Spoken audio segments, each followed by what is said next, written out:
Good morning, ladies and gentlemen. Dear participants, we kindly ask you to take your seats. Our country presentations start in a while. Thank you.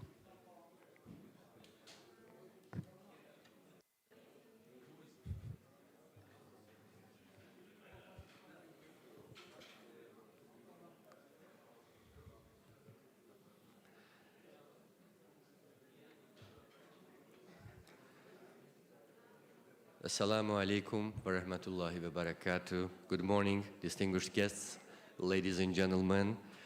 We'll start with the country presentation segment where each representatives from our member countries and partner institutions will share their perspectives, priorities, and initiatives aimed at fostering investment, economic cooperation, and sustainable development in 5 minutes. So our first presentations will be delivered by Dr. Tah Ahmed Maaloud, Islamic Republic of Mauritania. Please welcome.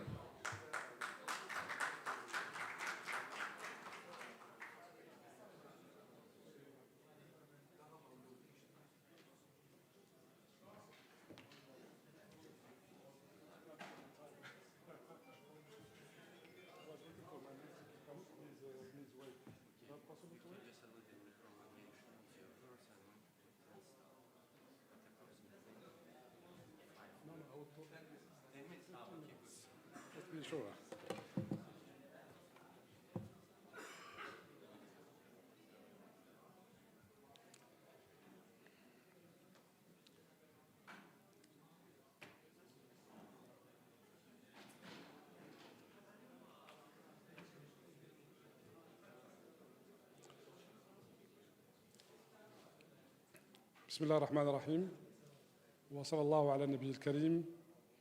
Distinguished hosts from Azerbaijan, esteemed investors, business leaders and partners, Assalamu alaikum wa rahmatullah, and thank you for the honor of being with you today. Allow me to start this conversation today not with figures, but with a great chapter of our shared Islamic history. 1,000 years ago, a group of men set out from what is today Mauritania. You know them. They are the Almoravids.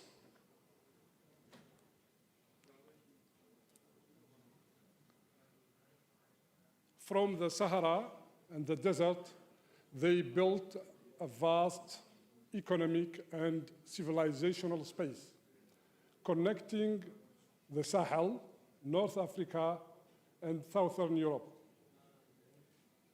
And long before globalization had a name, they united distant markets under a common currency and under a common framework. And they did that for the shared prosperity of all population living in that space.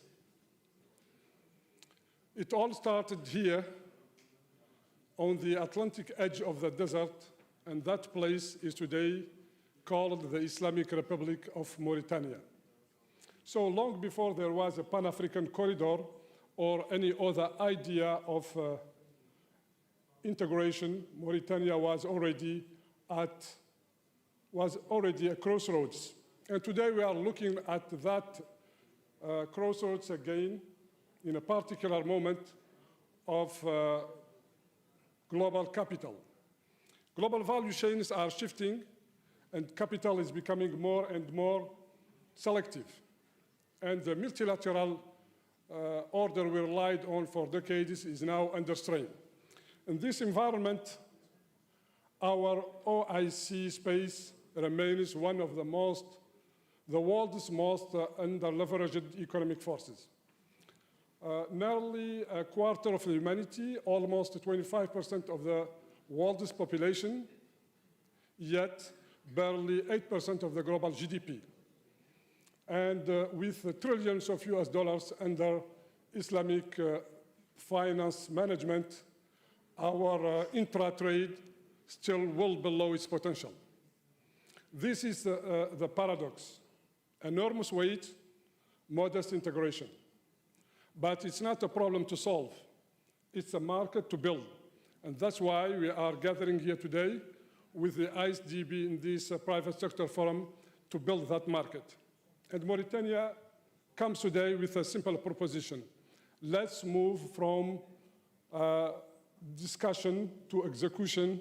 Let's move from potential to projects.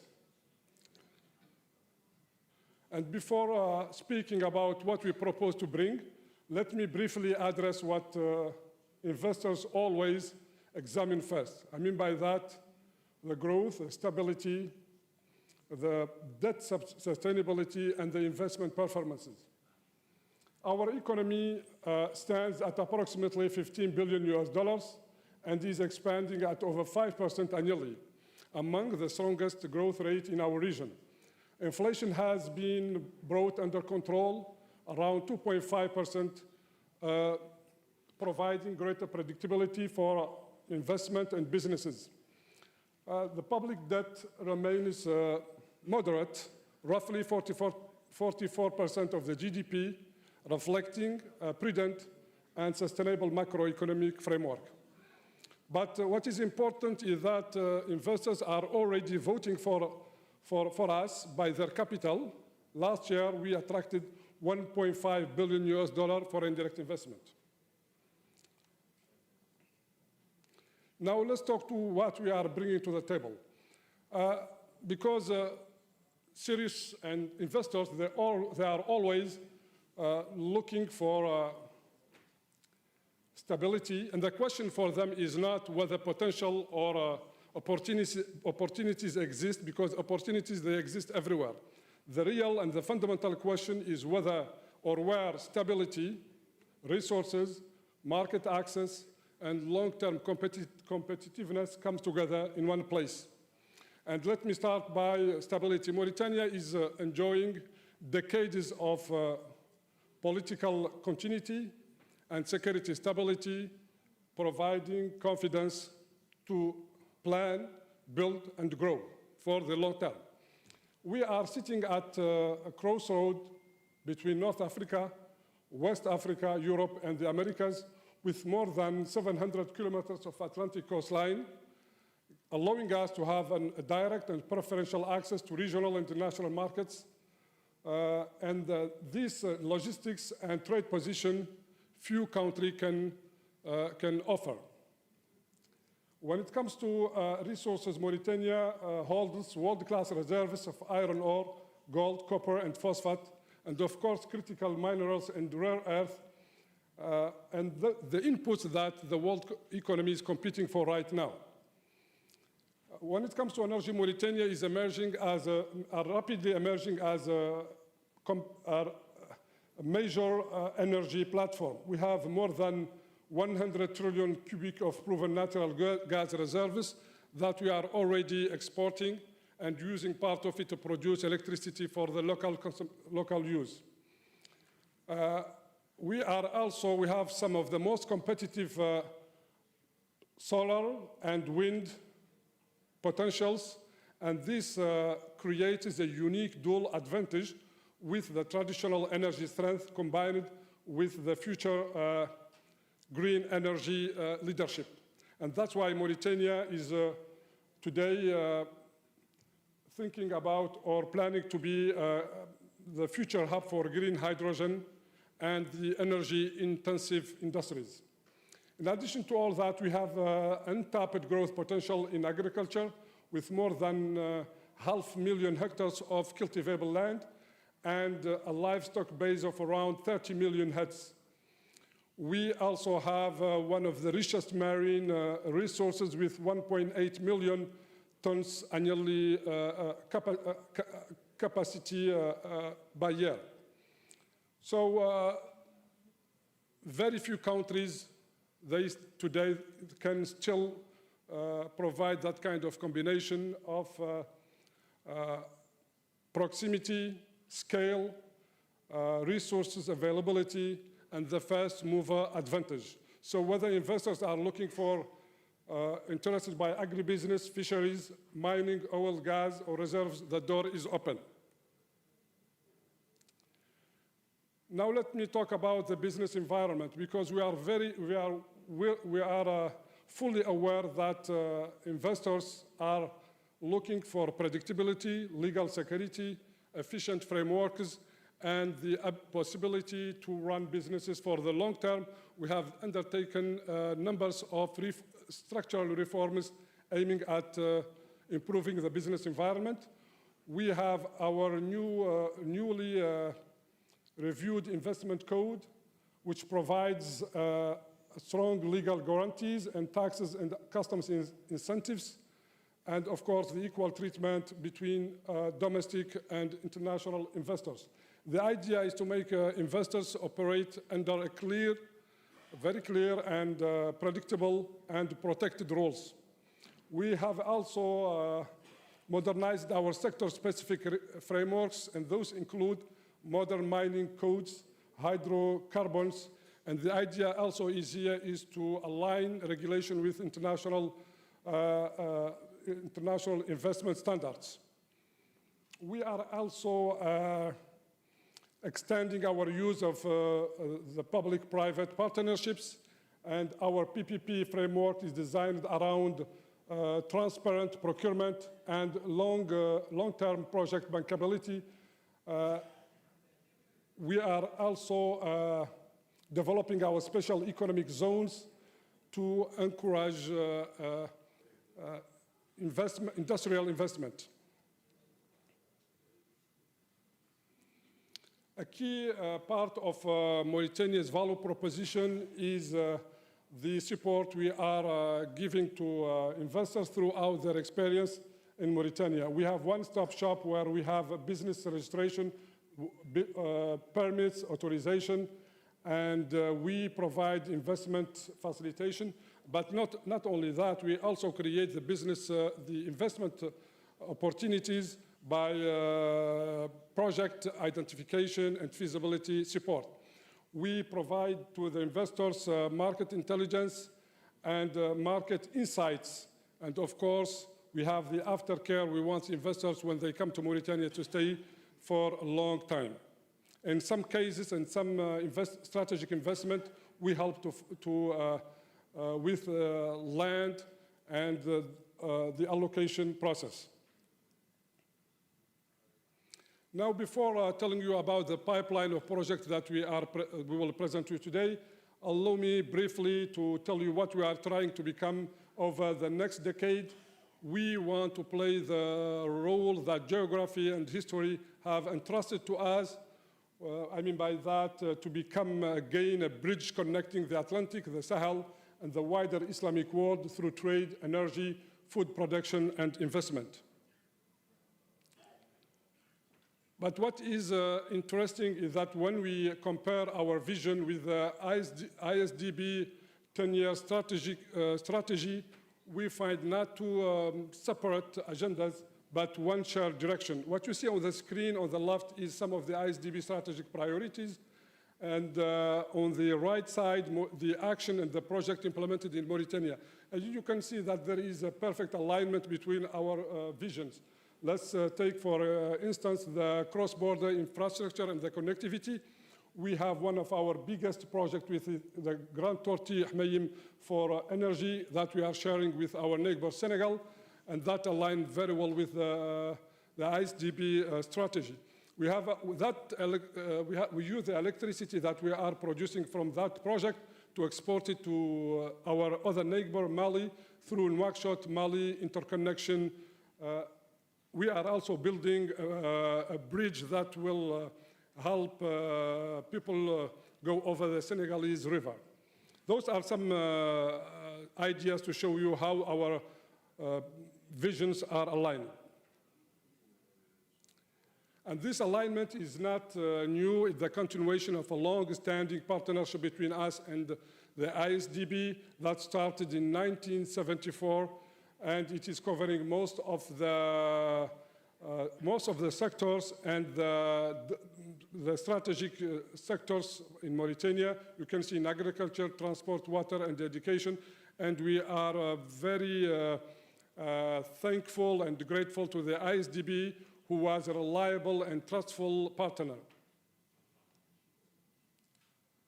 Let me take you briefly to some of the ongoing initiatives that will shape the next chapter of our corporation. I will talk about the revolving fund that we are developing right now with the ICDT. And the idea is that many of the investment opportunities, they do not fail because capital is not available.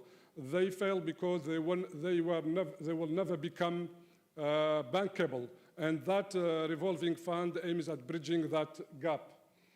The second initiative is the Health Investment Forum that will be held in Nouakchott in 2 weeks. And the idea here is that health is not only a social priority, it's also an investment opportunity. And we want to gather ministers, investors, technical partners, financial partners, and to place Mauritania like a platform to serve the local and the regional needs in health sector. Now, time to go to the pipeline. Like what you have on the screen is a wide range of projects from different sectors. As you can see, our pipeline is not concentrated in one sector, one single sector, or one single financial structure. So whatever your business model or your risk appetite, you will find a project that will match your needs. So welcome to Mauritania and invest in Mauritania. Thank you so much.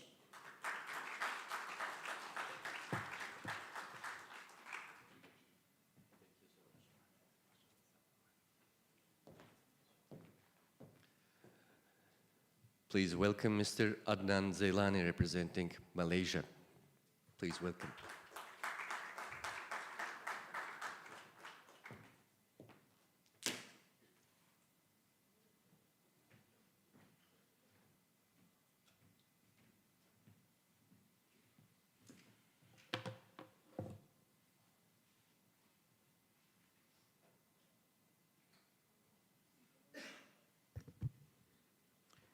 Bismillahirrahmanirrahim.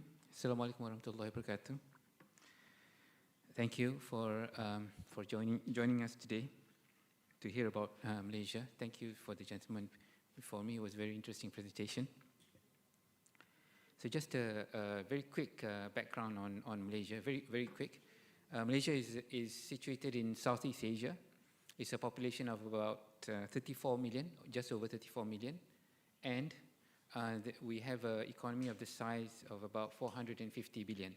So Malaysia, as an economy, is a middle-sized economy. We're on our way to become. We've long aspired to become a high-income country as well, and we're, I think, through the various initiatives and economic growth, we are on our way to achieve there.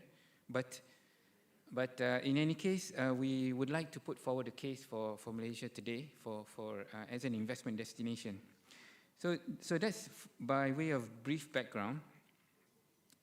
To start the presentation, we've had some strong growth recorded over the years. We come from a position of strength coming into 2026, and this is despite the global uncertainties. We recorded a growth of about 5.2% in 2025. So this growth was broad-based. It was supported by resilient domestic demand, investment, and sustained export performance. We had a appreciating ringgit for 2025, and the contained inflation. Inflation has been quite low as well. This has provided support to household purchasing power, as well as overall macroeconomic stability. Now, Malaysia's domestic resilience and diversified export structure, it provides us with a solid foundation to weather through the current ongoing challenges or conflict in the Middle East, which is expected to weigh on commodity-related exports. So we have a standing as a net energy exporter, which has lent us some resilience during this time of increased global commodity prices. But our exports, the big story is actually in the E&E products.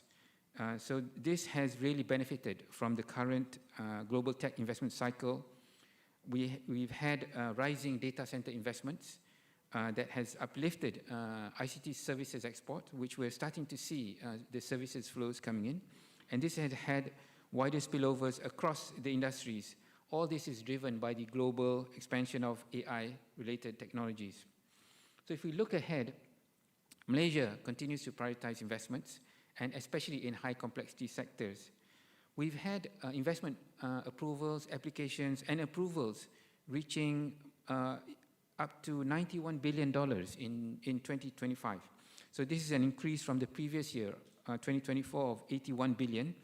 And we're proud to say that the implementation rate is also quite strong. So if you look at manufacturing investments for the past 5 years or so, the implementation rate has run at about 85%. So come to Malaysia, investing in Malaysia, it will be, inshallah, will be implemented. We continue to welcome both foreign, and we also promote domestic and local investors to invest in these key advanced manufacturing and digital advanced manufacturing activities and digital services. Now, the government has put in place some very clear targeted policies and incentives that facilitate investments. So beyond these, we have a very diversified supply chain, strong infrastructure, and skilled workforce. So these are among the factors that continue to attract investors. And of course, if we are able to realize all these investments, all these strategies through these various industrial, semiconductor, even energy transition master plans, then we would further strengthen Malaysia's productive capacity. If we look across the country, investments are taking place all over. The growth of investments really is supported by both new and ongoing projects.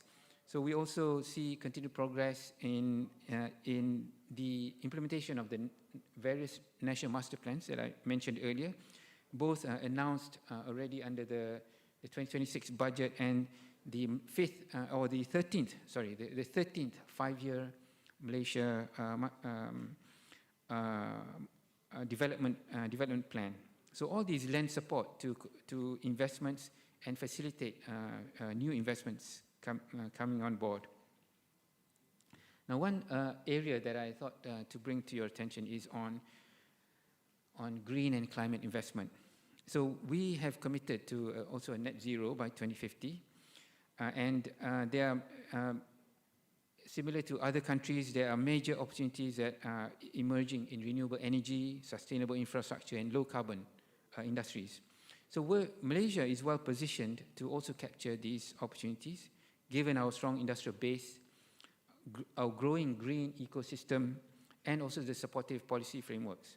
So we're committed to net zero by 2050, and we have a coordinated national strategy and clear transition roadmaps. This, however, does require significant investment, with an estimated $70 billion needed for green investments by 2030. Investment is already growing across the renewable energy sector, grid connectivity, sustainable infrastructure, and emerging technologies. So key examples of this, including large-scale and floating solar projects, and this ASEAN Power Grid interconnections, which will connect the power grids across the 10 and now 11 ASEAN countries over a long-term project, and also carbon capture and storage initiatives that are already underway. To move on to the financial system, Malaysia has a fairly resilient financial system. It's underpinned by strong capital liquidity, as well as prudent risk management. We regularly, from the central bank, I'm from the central bank as well, so we regularly run stress tests, and we stress the bank's positions and find that they can comfortably weather through many adverse scenarios, which would still see them being able to provide financing and support the economic activity. So this strong foundation enables the banking system to continue supporting households, businesses, even through these current global uncertainties. Now, allow me to just move on to the Malaysia's Islamic finance ecosystem. So we have, by now, built a fairly mature ecosystem. We have the depth, the size and depth of market, both in sukuk and capital markets, as well as, I should mention, interbank financial market, where it's quite vibrant, matching the conventional interbank market. We have a diverse ecosystem with banks, takaful operators, fund managers, and over 100 service providers. And this is all supported by a comprehensive regulatory framework, a legal framework, and also Sharia governance, Sharia frameworks. So Malaysia has developed this over many years. It's taken us, and now it's probably close to, or more than 40 years of development in Islamic finance. And this is a value proposition for investors, especially in OIC countries in particular, to capitalize on Malaysia's comprehensive Islamic finance ecosystem. Now, beyond these fundamentals that I have mentioned earlier, Malaysia is also strategically located. It has extensive connectivity, and we are at the heart of ASEAN. And ASEAN, being a grouping of Southeast Asian nations, it's a market covering over 680 million people. It's deeply integrated, and one emphasis that ASEAN has taken on recently is to also increase intra-ASEAN trade, as we have the drive to increase intra-OIC trade within ASEAN itself. There's also a drive to increase intra-ASEAN trade. So Malaysia sits at the heart of this, and it's somewhere where investors and institutions can benefit from to access OIC as well as the ASEAN market. Our halal industry is quite well recognized for its strong governance, credibility, and depth of the ecosystem. The key strength lies in the rigorous standards and integrity for halal industry, and also the support by government policies. So we are integrating halal industry and Islamic finance to enable end-to-end Sharia-compliant value chains for halal projects and businesses. Financial institutions, now there are 11 Islamic banks in Malaysia that offer tailored Sharia-compliant financial solutions, which complemented with business advisory and also market connectivity. So we welcome you to explore these investment and partnership of opportunities that Malaysia can offer. I would like to mention an important driver to all these developments has also been Malaysia's talent ecosystem, which we have also built over the years. We have talent institutions such as INSEAF University, and also undergraduate and public universities in Malaysia. INSEAF itself has around 3,000 graduates and alumni from over 90 countries today. So it has a strong international reach. There's also a number of research institutions. ISRA is among them, that now has wide global partnerships. It works with foreign regulators as well as multilateral institutions such as Islamic Development Bank. We also have professional networks like ASAS, which is the Association of Sharia Advisors, and the Chartered Institute of Islamic Finance Professionals, which I also happen to be a member of. So I'd welcome new members from the audience as well. We also have IBFIM, which is a talent institution for the banking sector, for the Islamic banking and takaful sector, which trains staff and employees of the Islamic financial sector. So our focus is not only on growing the industry as we speak, but it's also to really enhance and create meaningful social, economic, social, and environmental impact. So we collaborate, and there's a very strong collaboration between regulators, industry, and academia to continue to develop innovative solutions that support inclusion, sustainability, and resilience. So these initiatives span a full spectrum of priorities. So we have first is in supporting underserved communities through iTekat. iTekat, tekat means determination. It's the Malay word for determination. So through this program, we use blended financing, combining philanthropic, zakat, and together with financing and actually training to promote micro enterprises. And we also have the iCita program, which combines risk capital together with financial institutions financing and investment to promote specific areas such as food security and climate resilience.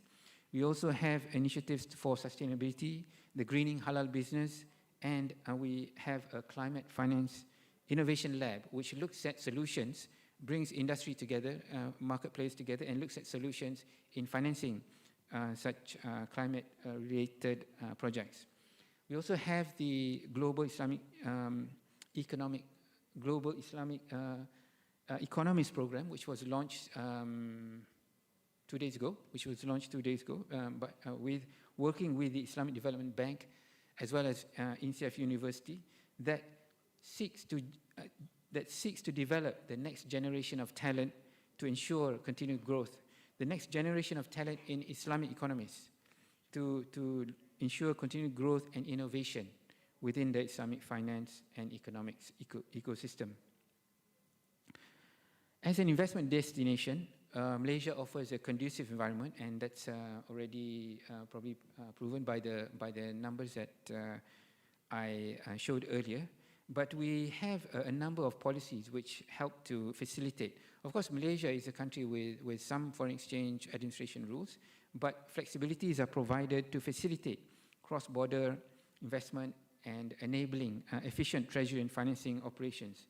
We also have various programs that offer tax incentives, such as Malaysia Digital Status, the Global Services Hub, and a special tax rate. And for green investment, there are specific programs such as the Green Investment, or if I pronounce it correctly, GITA and GITE, the Green Investment Tax Allowance and GITE over there. So collectively, all these initiatives and measures improve operational flexibility and reduce the cost of doing business in Malaysia. To complement all that, we also have Labuan International Business Financial Center, Labuan IBFC, which also strengthens Malaysia's connectivity within ASEAN, the Gulf, the GCC, Central Asia, and OIC markets. It can serve as a strategic platform for cross-border investment and financial activities. So Labuan is actually, Labuan IBFC calls itself a mid-shore center. It has been operating for 35 years, has built a reputation as an international financial sector, hosting more than 4,000 or 4,700 entities across from 120 countries. So it has a strong legal, regulatory, and Sharia governance framework. So it complements the overall Malaysia's Islamic finance ecosystem by providing solutions across similar sectors, but as an alternative to the Malaysia's financial markets. Labuan also supports wealth preservation. It has offers family office activities and a platform for asset or wealth management. So its growing capabilities in specialized finance, digital finance, and fintech innovation position it to capture new opportunities that are emerging and support Malaysia's long-term economic and financial development. So this is where we believe the next phase of sustainable economic development and Islamic finance growth can come from. It's not just from Malaysia alone. We have to work, and we hope to achieve this with other countries as well. And many of the challenges that we face today are actually similar challenges: financial inclusion, climate, MSME development. So we really look forward to deepening our collaboration with with all of you, with OIC member countries, in particular at this forum with ISDB members, and thank you for your attention.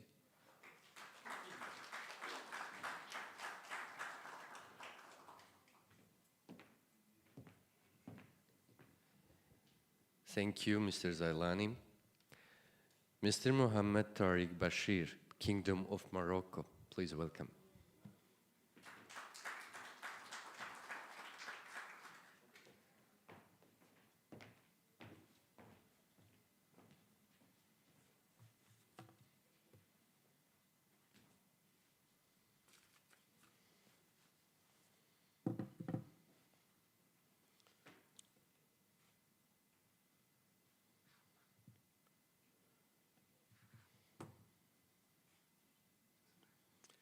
Good morning, ladies and gentlemen.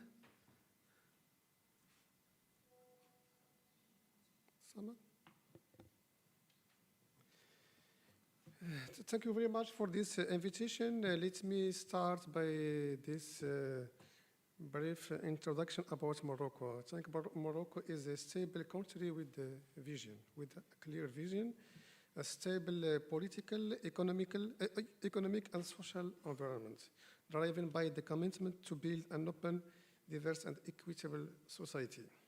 Morocco has made a sovereign choice to invest in the future, to reform in depth, and to build for the long term.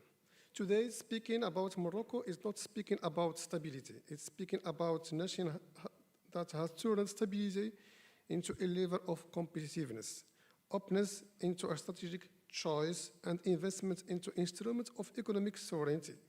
Morocco advances with constancy, it reforms with method, it inspires confidence because it transforms vision into results.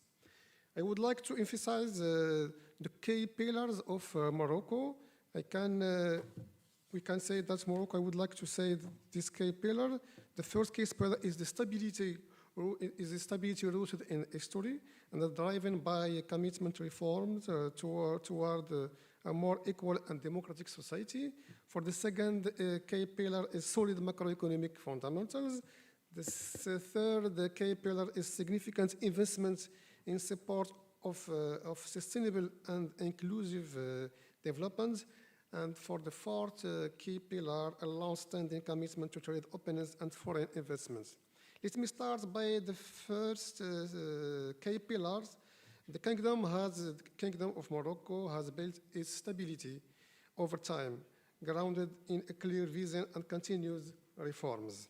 Under the leadership of His Majesty King Mohammed VI, may God assist him, Morocco has undertaken for more than 2 decades ambitious sectoral strategies and structural reforms to strengthen national competitiveness, modernize the investment framework, and accelerate the Kingdom's productive transformation.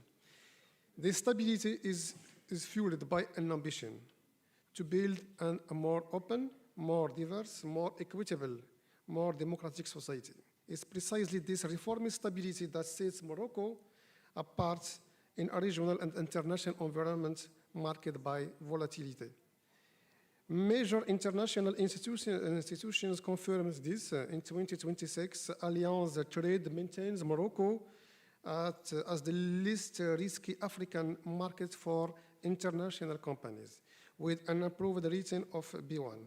At the same time, the Global Soft Power Index 2026 places the Kingdom of Morocco at 5th rank worldwide and 3rd in Africa. I think the message is clear. Moroccan stability is not only perceived, it's recognized, it's measured, and it's valued. For the second key pillar, the solid macroeconomic fundamental, the solidity of its fundamental. It's a world, in a world exposed to imbalances, the Kingdom of Morocco has chosen discipline, coherence, and resilience. Morocco's macroeconomic trajectory is unmatched on the African continent. The results speak for themselves. In 2025, real GDP growth reached 4.9%, far outperforming the Eurozone at 1.1%. Inflation was continued at 0.8%. I think it's a remarkable level, maintained below the 2% threshold for more than a decade. For the fiscal discipline, fiscal consolidation methodological and credible, the budget deficit was reduced to 3.5% of GDP in 2025, with the stated target of 3% of GDP in 2026. The medium-term objective aims for a treasury debt ratio of 63% of GDP by 2029. I think also to highlight this solid macroeconomic fundamental is also external resilience. The foreign exchange reserves cover more than 6 months of imports. I think it's a good thing for the external resilience. Other elements for this solid macroeconomic fundamental, I think Morocco is only part of rare countries that have investment grade. I think investment grade is a verdict, is an historic turning point because Morocco is since September 2025 has recovered the investment grade. Investment grade in hard international environments. For the FDI in 2025, Morocco reached nearly $6 billion. I think it's a high level of FDI receipts. Of course, this financial credibility is also reflected in international ranking also. For example, Casablanca Finance City is ranked among the top financial center in Africa by the Global Financial Centers Index 2026. The World Bank's Business Ready 2025 report ranks Morocco second in Africa and among the 44 best economies globally. I think for this point, I think is a sound economy reassures, a transparent economy attracts, a reformed economy creates value. This is precisely that Morocco offers today about these points. For the third key pillar or the third strength of Morocco is its capacity to invest massively in the future, not to follow the trend, but to get ahead of it. The Kingdom Morocco has made infrastructure a transformative choice. I can say the Port Tangimed stand as the leading transshipment platform in the Mediterranean and Africa, ranking 19th worldwide among 500 ports.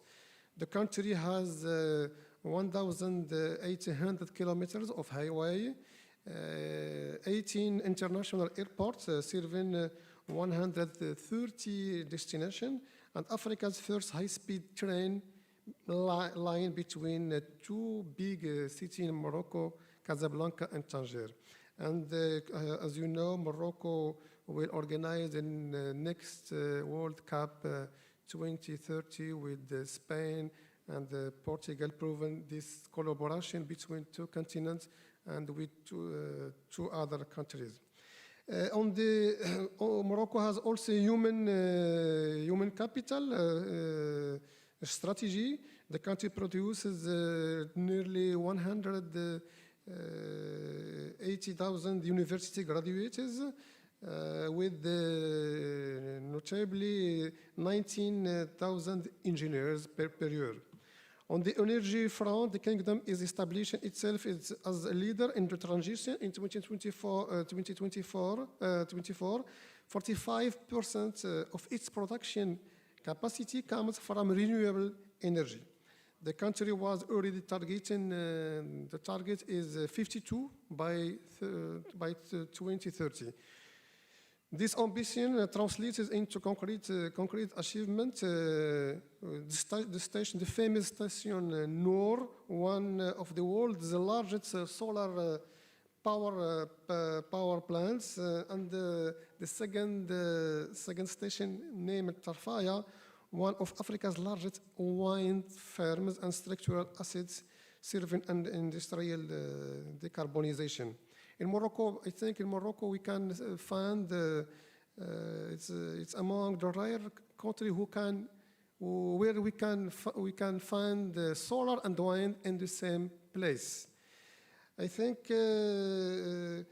when a country invests in its roots, talents, and energy, it does not merely build infrastructure; it builds a lasting competitive advantage. For the last key pillar, I think the Morocco, this fourth strength of Morocco is consistency in openness. An openness that is assumed, structured, and protected by law. The Kingdom has established a clear framework of international investors, nearly 50 double taxation avoidance agreements, no restriction on the repartition of capital and profit for non-residents, and an environment oriented toward operational fluidity. This openness gives Morocco a rare advantage, preferential access to a market of 2.5 billion consumers through a dense network trade agreement with the European Union, United States, United Kingdom, Turkey, United Arab Emirates, the Arab League, and the African Continental Free Trade Area. I think investor respond in 2025. We have the important performance. The signal is equally strong in industry. If the eye in manufacturing industries rose from $9 billion to $25 billion in 2025. I think the automotive industry alone reaches $9 billion, while electrical equipment manufacturing progress from $184 million to $5 million. I think to this are added decisive execution tools, industrial acceleration zones, single window service, building permits within 2 weeks, corporate tax exemption for 5 years, then a rate of 20%. I think Morocco is not simply a gateway, is a platform for projection, not a market among others. It's a continental scale platform. Not a set of advantage, is a growth trajectory. Investing in Morocco means choosing stability, choosing performance. Investing in Morocco means choosing the future. Finally, I think that Morocco presents this rare combination of solidity of for macroeconomic fundamentals, a credible reform framework, and strategic ambition clearly oriented towards sustainability and investment quality. Thank you very much.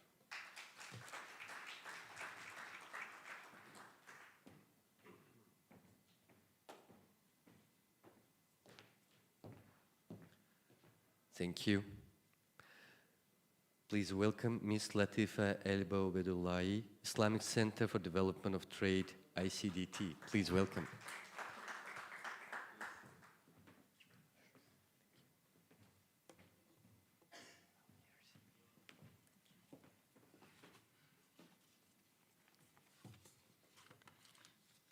Bismillah ar-Rahman ar-Rahim. Good morning to everyone. Thank you for organizing, for having me, and thank you for IDB for the organization of this private sector forum, and also for this meeting, very important, that give us at ICDT opportunity to meet IPIs. IPIs, which are one of the top partners at ICDT. But before starting, I would give you a brief for some of didn't know what is ICDT. ICDT is promotion, investment and trade promotion of OIC, Organization of Islamic Cooperation. We are based, ICDT is Islamic Center for Development of Trade. We are based in Casablanca, Kingdom of Morocco. And our main activity is to promote trade and investment among our member states, 57 member states in 4 continents. Our activities are organized around 4 pillars. First one is promotion of trade. So we organize many activities related to promoting trade, like fairs, business forums, B2B meetings, deal rooms. We have also promotion of investments. In this area, our partner is IPAs, of course, in each country. And what we do, we organize a business forum, B2B meetings, deal rooms, studies, market studies, and also capacity building for institutions, but also for private sector. The third pillar is economic intelligence. We have a platform on our website that I invite you to visit, on which we share information about trade investment among OIC member states. Also, many studies we elaborate on many subjects, energy, agriculture, trade, halal economy, and women empowerment. The last pillar is capacity building. We have a very wide program of capacity building for people, for our partners, human resources, but also for institutions. We have programs to promote institutions. Related to our session, today's session, IPIs. IPIs, as I said, is our main partner in our activity to promote investment. We have, since our creation, many programs to support IPIs, programs to support employees of IPAs and also institutions. But during the last year and for two upcoming years, we have a dedicated program, new dedicated program around 3 axes.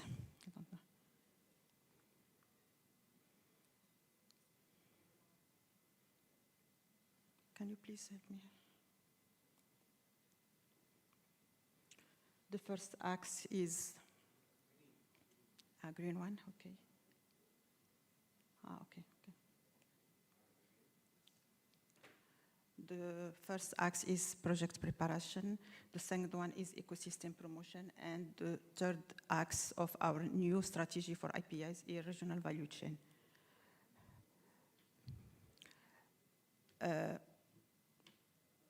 From ICDT perspective, OIC member states have a strong potential of investment.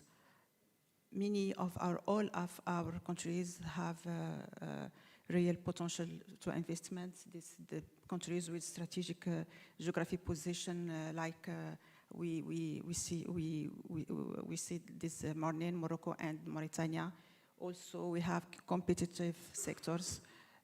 Also, we have a good example of competitive sectors in our countries, in Mauritania and in Morocco, and also in Malaysia, halal economy and other sectors. Our member states also have a huge potential in natural resources, but also human resources. Young population is more than 16% in our area, industrial opportunities, and growing potential market. However, what we observe, we have potential opportunities, but we haven't bankable project. And for investors, they need clear project, clear potential market studies, figures, and also information about market, about law, about regulation. So this is why we believe that to support IPIs, we need to support them directly and in the beginning of their activity to support them to elaborate bankable projects. And this is why ICDT, we launched our new project to allow IPIs to have bankable project to set up a revolving fund. Revolving fund is a system that will give to IPIs the opportunity, human resources, expertise to elaborate by themselves bankable projects, promote these bankable projects, and promote their countries. And the first country that will benefit of this opportunity and this offer is Mauritania. The project is under implementation, and inshallah, we will try to promote it by the next month in partnership with APIM in Mauritania. And we are in discussion with other countries in sub-Saharan Africa to launch a similar program. The second issue, this is also related to revolving funds. The second issue we focus on in our new strategy is the ecosystem-oriented strategy. No country can promote only one product or one project. To give trust to investor and to become more attractive, we need to promote all ecosystem. And also we see this morning with Mauritania, Morocco, and Indonesia that to have and to become more attractive, we need to have an environment, climate investment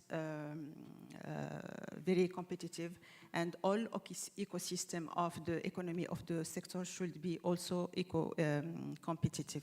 So IPIs should promote not a sector, not a project, but all ecosystem of the country. The last pillar of our new strategy is regional integration. Today, no country can promote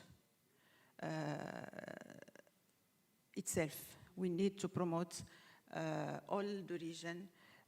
Today, to be competitive, we need to be integrated to international value chain. This is why we will support our IPIs to promote and to have a regional strategy, promotion strategy. And we will launch a very wide program, collaboration program with Mauritania, which is our pilot IPIs in this new project to develop a regional hub of production of industry of medicinal products in Mauritania. And we believe that we need to succeed in our promotion, we need to have resources. So revolving fund is one, maybe the main tool. We need to have ecosystem promotion, and also we need to have a regional oriented promotion strategy. So this is why I would like to share with you. To have this strategy, ICDT is supported by other partners, IDB Group, of course, WIPA, organization, international organization of IPIs, and also IPIs themselves. We have other partners, regional partners, that I would like also to thank. Development banks in the region, organization of development in the region, and other international organization and institution. And thank you so much. And before closing, I would like to express our readiness to to receive any request from IPIs in Africa, in all OIC region, and our support will continue. And also we are open for any other proposition or suggestion from your institution. And thank you so much.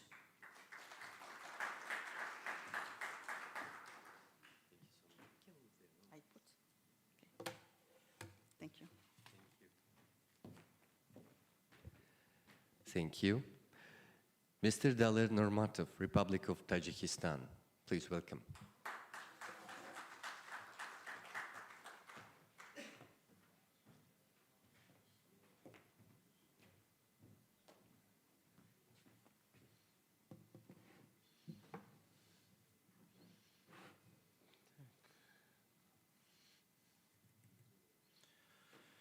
Bismillahirrahmanirrahim.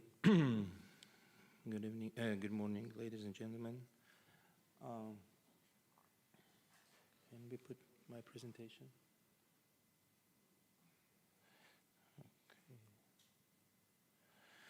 Okay.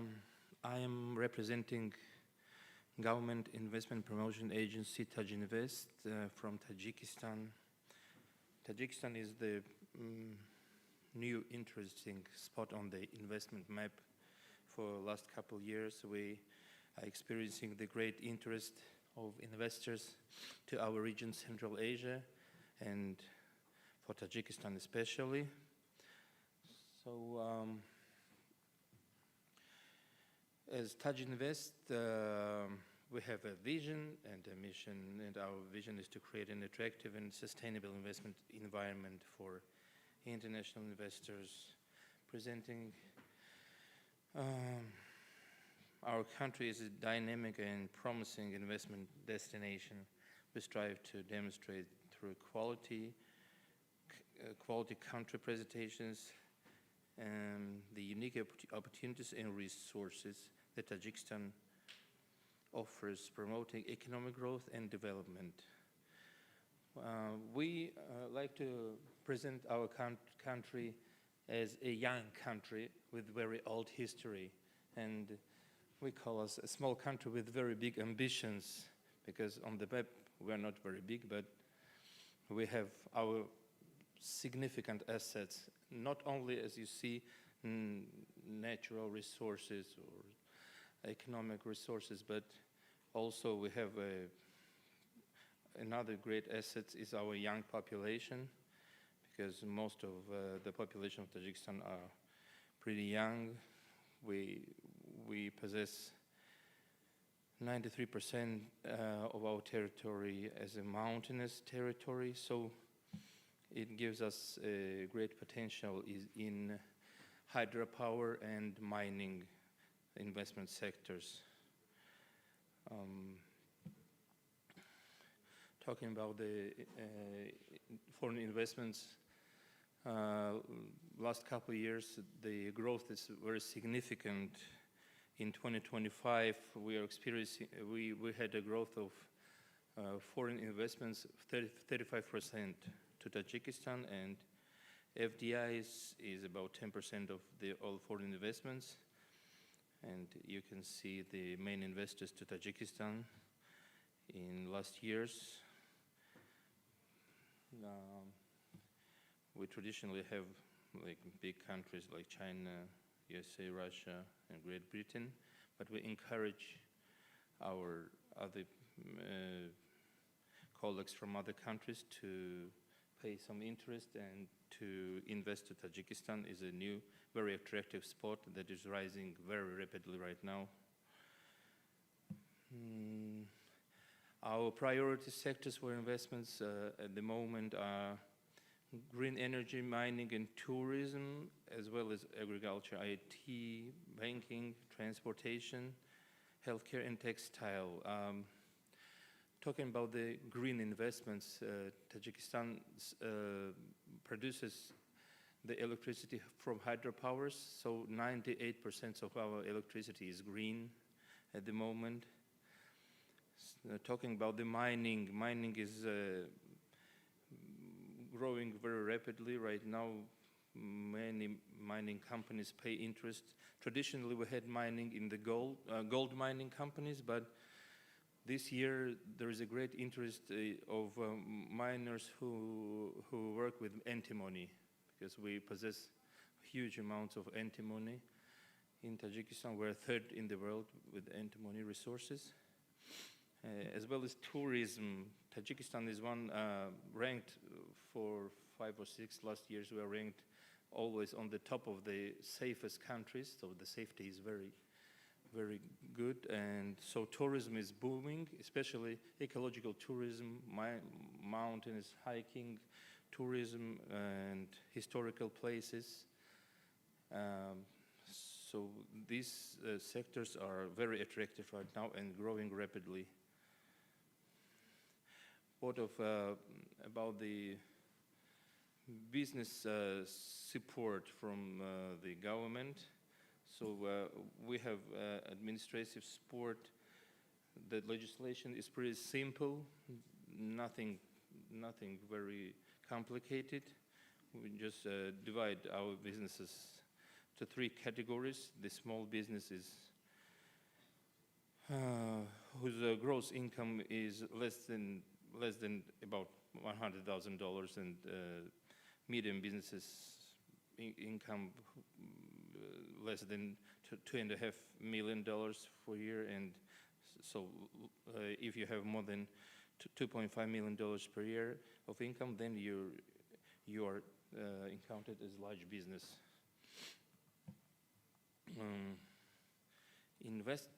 Legislation.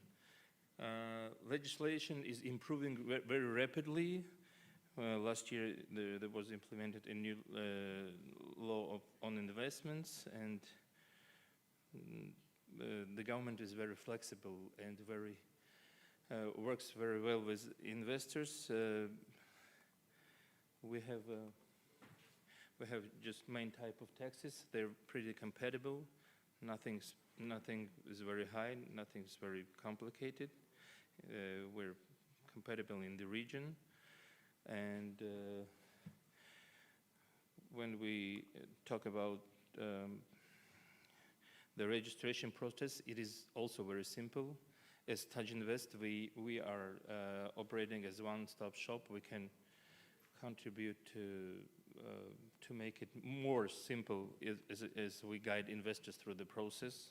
When the investors come through Tajinvest, we make it more simple. Well, there are some international, very well-known companies that are already working in Tajikistan, so you can see them. But as we say, Tajikistan is full of untapped market potentials. There's a huge potential, so many places and businesses to invest. What about the guarantees and incentives? More than 100 guarantees and incentives are provided for investors. So we have income tax exemptions for investors. If you invest more than $5 million for a term of 5 years, you are excluded from income tax. So having so many incentives, the government is very flexible with every investor that comes to the country. They can be negotiated the special terms of investments. There are tool and platforms that we possess. Also, Tajikistan has 5 free economic zones operating right now. And all of them are very willing to work with investors and are very friendly and flexible on the terms and agreements with the with the investors. Also, talking about the green investments, by the legislation, all the projects with potential environmental impact must undergo environmental impact assessment, and to take the state environmental expertise review. Without that document, you cannot implement your investment project in Tajikistan. So we always talk right now about green investments when we talk about the Tajikistan. Here are some examples of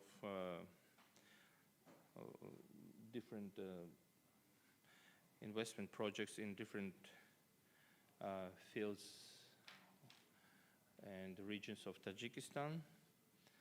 So as I said before, it's a very, very attractive and so many potential.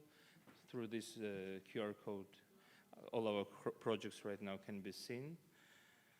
And also I would like to talk a little bit about our service, which is called Discover Tajikistan, Become an Investor. So our agency provides such a service. We can meet investor from the point of arrival in the airport and guide him all the way through his departure. The investor, prior to coming to Tajikistan, we talk to them and find out what do they want, if they want to meet government officials or business, if they want to go not only tourism sightseeing, but they want to visit some businesses, want to see with their own eyes. We can arrange everything for them. So we understand that time is great value for the investors. So we make this much more easier, and the investors can, in very short time, can get all the information that they need. So once more, welcome to Tajikistan. We are waiting for all kind of investors. And in Tajinvest, we don't just attract investments, we build sustainable partnership. Thank you very much for your attention.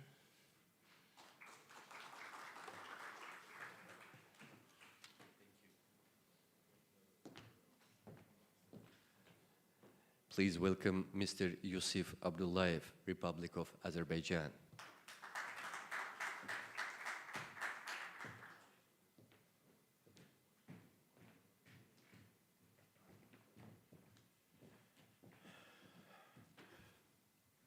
Thank you very much, Ceyhun.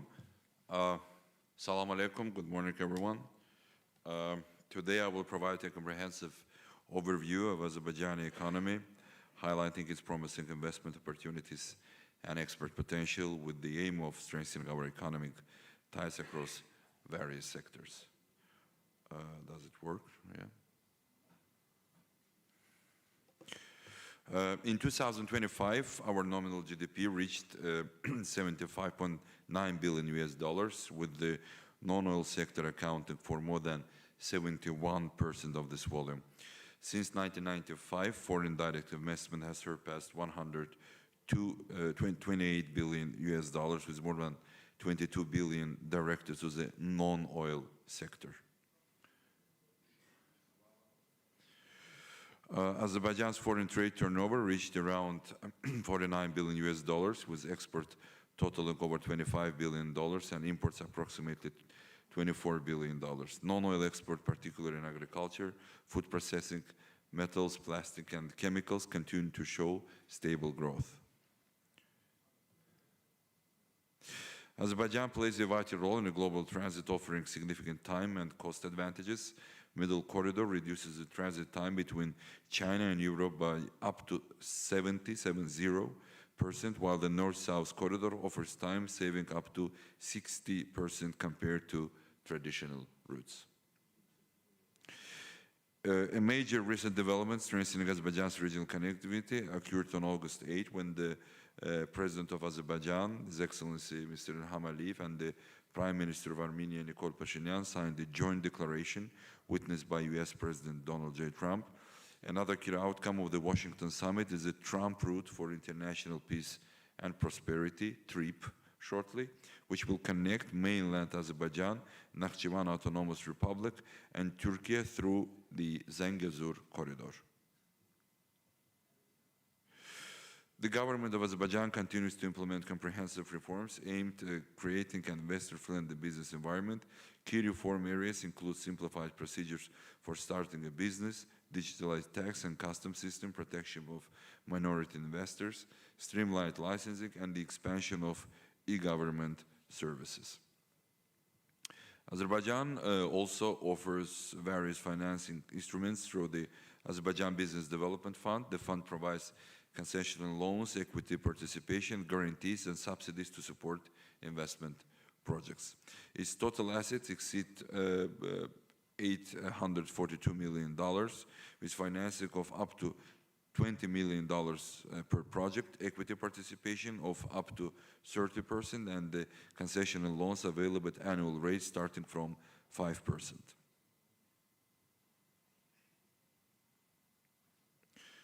Azerbaijan has expanded state support mechanism for businesses operating in the regions, excluding Baku and Absheron, to promote sustainable economic growth and industrialization.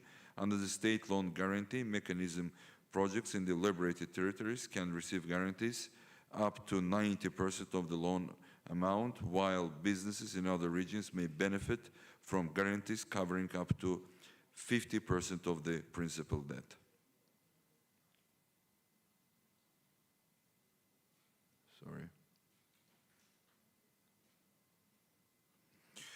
To further simplify investor engagement, Azerbaijan has launched the invest.gov.az platform operating under the one-stop shop principle. The platform provides investors with access to investment opportunities, industrial zones, legal information, incentives, and government support services through a single digital channel. Azerbaijan operates 12 trade houses in the key international markets. In addition, 7 trade representative offices operate in strategic countries, including Turkey, Russia, Israel, and Uzbekistan.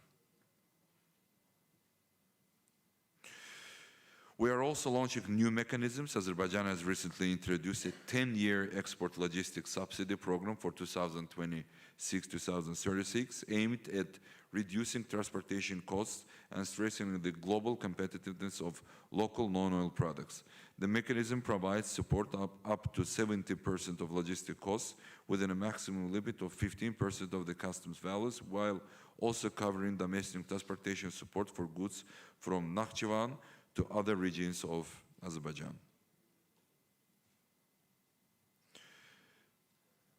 The Alat Free Economic Zone is strategically located next to the Baku International Sea Trade Port and major international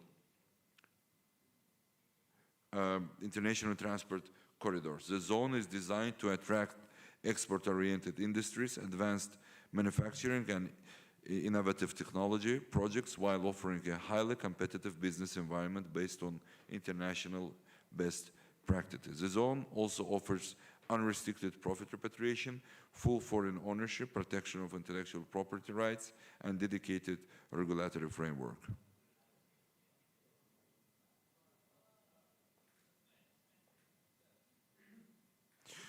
Azerbaijan has developed over 1,700 hectares of industrial zones, attracting more than $5 billion and creating more than 20,000 new jobs.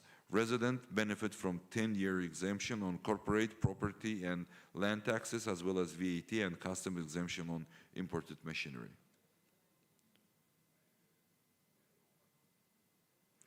Azerbaijan's liberated regions are now open for investment, along with the tax exemptions. Investors benefit from duty-free import of equipment and raw materials, 20% utility discounts, and priority for green project. Infrastructure development in these areas is progressing rapidly. These measures create favorable conditions for fast project implementation and long-term investment in the liberated territories. I would also like to highlight the Nakhchivan Autonomous Republic, where a new incentive regime applies as of January 1st, 2026. Investors benefit from 0% corporate income, property, and land taxes, as well as VAT and customs exemption on machinery, equipment, and raw materials. Dividends are also tax-free, With its direct border with Turkey and state-supported industrial zones, Nakhchivan is well suited for manufacturing, logistic, and export-oriented projects. Azerbaijan offers an open and liberal investment regime, including unrestricted capital movement, full repatriation of profits, and equal treatment for local and foreign investors. Holders of investment promotion documents benefit from a 50% reduction in a corporate income tax for 7 years, exemption from property and land taxes, and VAT.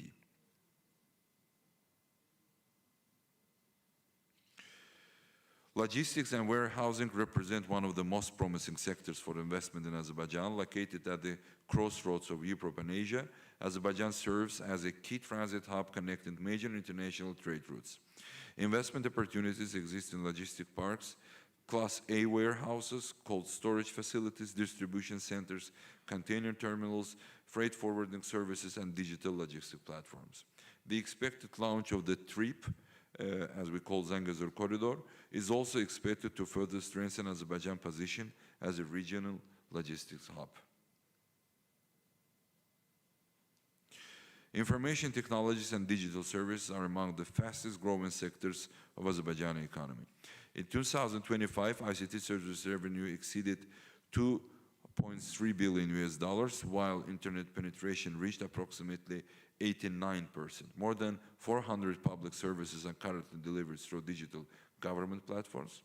The government continues to prioritize digital transformation through investments in e-government services, data infrastructure, cybersecurity, artificial intelligence, and innovation ecosystems.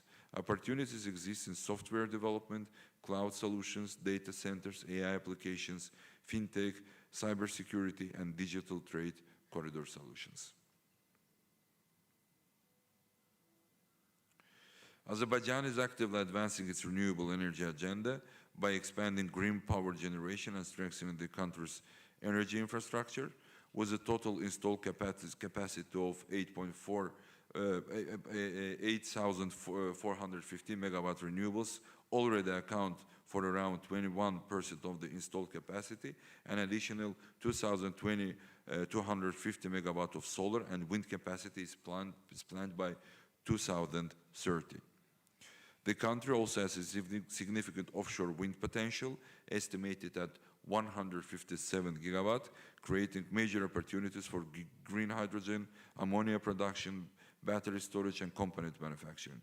Overall, Azerbaijan's renewable energy strategy positions the country as an emerging regional hub for green power, sustainable investment, and cross-border electricity connectivity. The chemical and petrochemical industry remains one of Azerbaijan's strongest industrial sectors.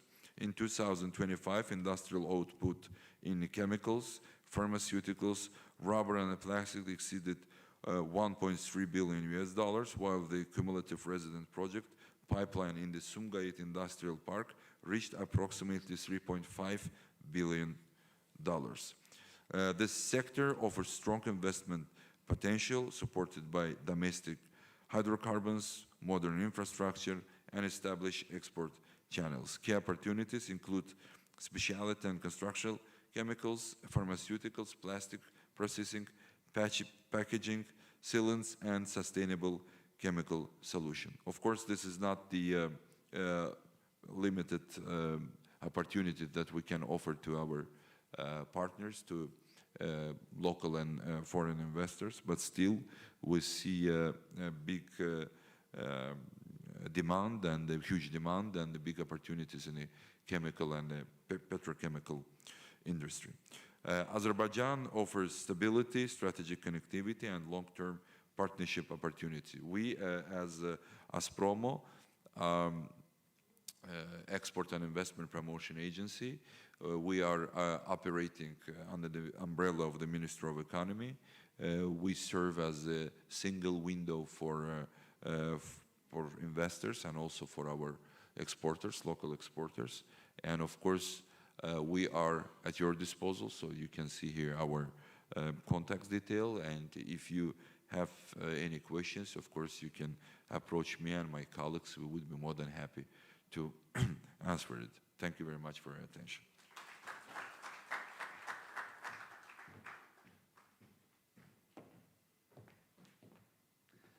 Thank you, Mr. Abdullayev.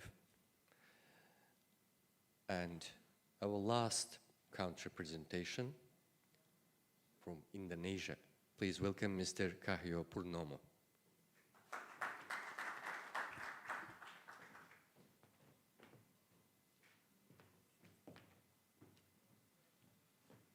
Bismillahirrahmanirrahim. Assalamualaikum warahmatullahi wabarakatuh. First and foremost, I'd like to begin my presentation by thanking ISDB, all the ISDB member and all my colleagues from different IPAs, from different investment promotion agencies. And let me begin my presentation with the first slide. For those of you who are not familiar with the Indonesian geography, let me put this in the context. Being the largest archipelagic country in the world, Indonesia is situated between the Indian Ocean in the west and then Pacific Ocean in the east. The distance between western part of Indonesia to the most eastern part is roughly about 5,000 kilometers. So if you fly from London to Istanbul, it takes roughly about 5 hours approximately. But if you fly from most western part of Indonesia to the most eastern parts, takes roughly about 7-8 hours. So you can, have a good perspective on how big Indonesia is in terms of, the territory. And I'm happy to say that,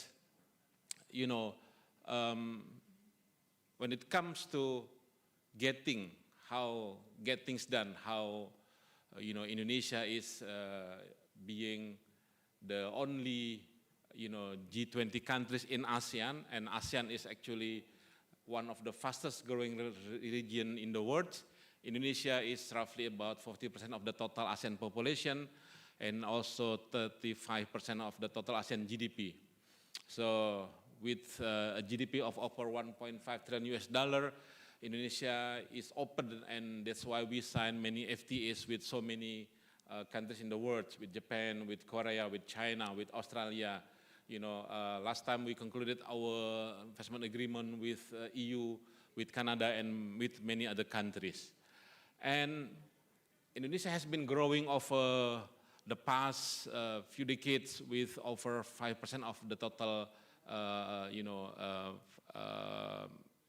economic growth. And in the first quarter of this year, the economy grew by 5.6%. And if you take a look at the main components of our GDP, you see clearly right after the household consumption, investment, including the foreign direct investment, play a key part, and of course, with the export. And being, the second top 20 FDI according to the United Nations on Conference on Trade, I'm also happy to share when it comes to direct investment realization, we've been able to basically multiply, by 2.3 times of the direct investment realization in Indonesia from 2020 into last year, which was about $120 billion.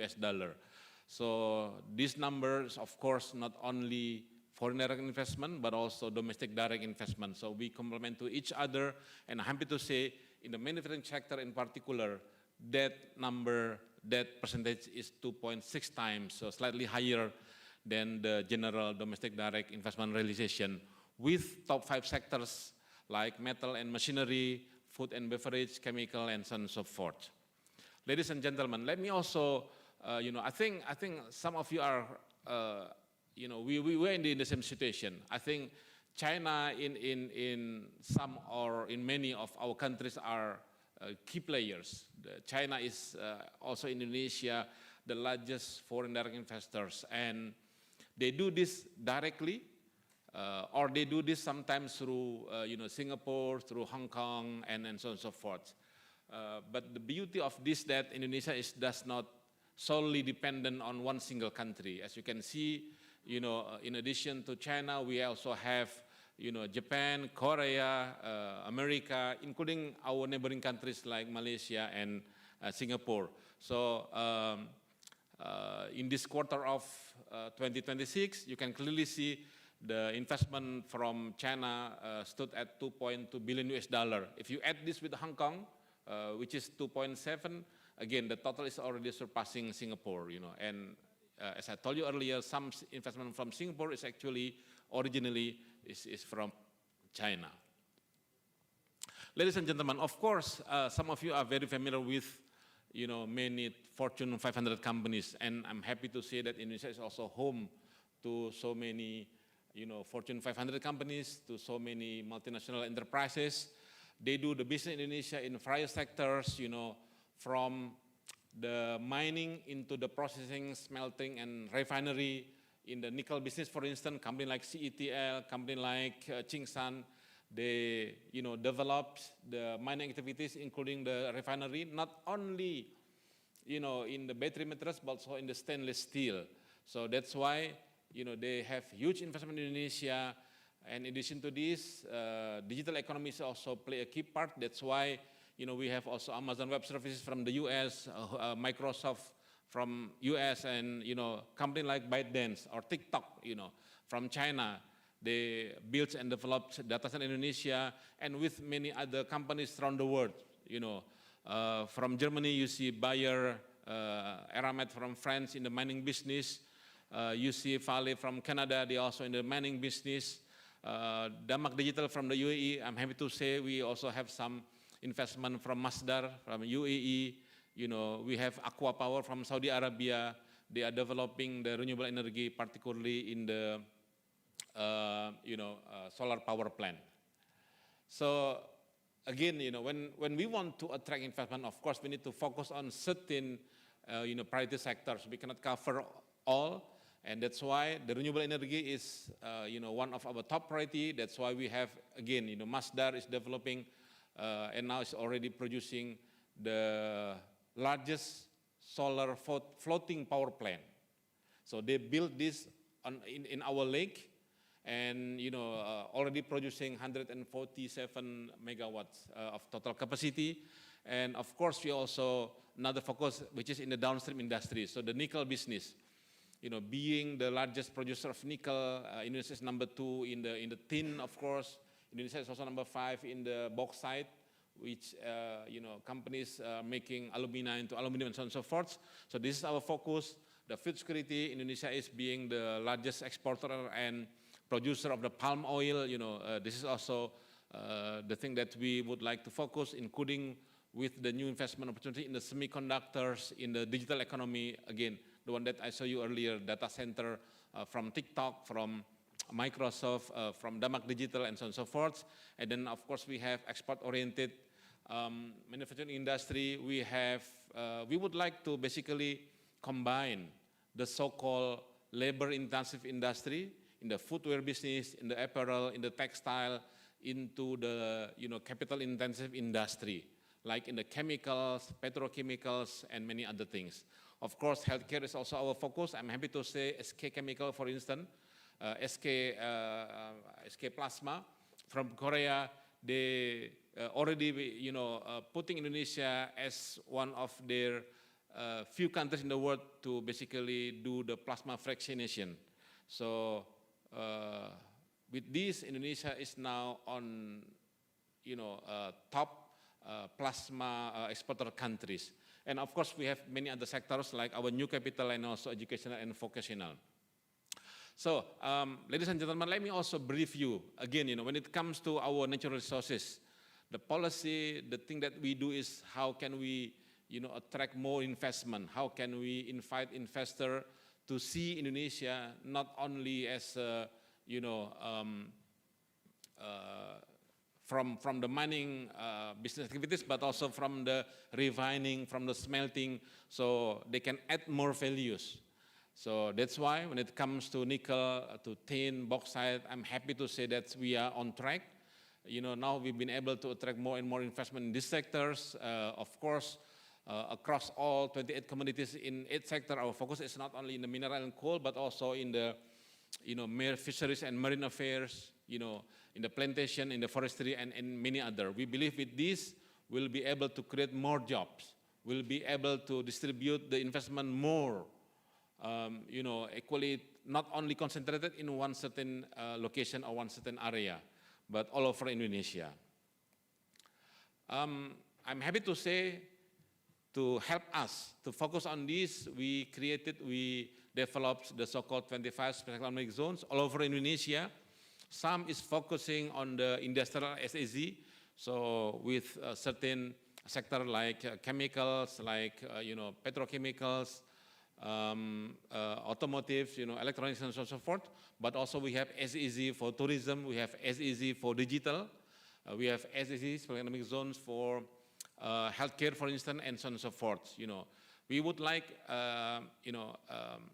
to attract also investment in the healthcare facilities. Roughly about 2 million of Indonesians traveling abroad seeking medical treatment. They go to Singapore, they go to Malaysia, they go to Korea to do cosmetic surgery, to get some, medical treatment, so on and so forth. So we would like to, instead of letting this happen, we would like to create, one special economic zones in the healthcare, so we can invite foreign investors to open, their services in that particular area, and I think so far so good, So let me also continue with the next slide. This is what we do at the Minister of Investment and Downstream Industry in Indonesia. We do whatever it takes, for foreign investors to consider Indonesia as a rewarding investment destination, from the pre-investment activities, into obtaining all the required licenses and permits. We will always be there to help them, to provide with extra support and assistance. That's why we used to say, once they begin the investment in Indonesia, we will be at your side. This concludes my presentation. Thank you very much. Thank you. Thank you. Dear speakers, ladies and gentlemen, we conclude the country presentation segment, and please stay tuned for the signing ceremony and press conference. See you later.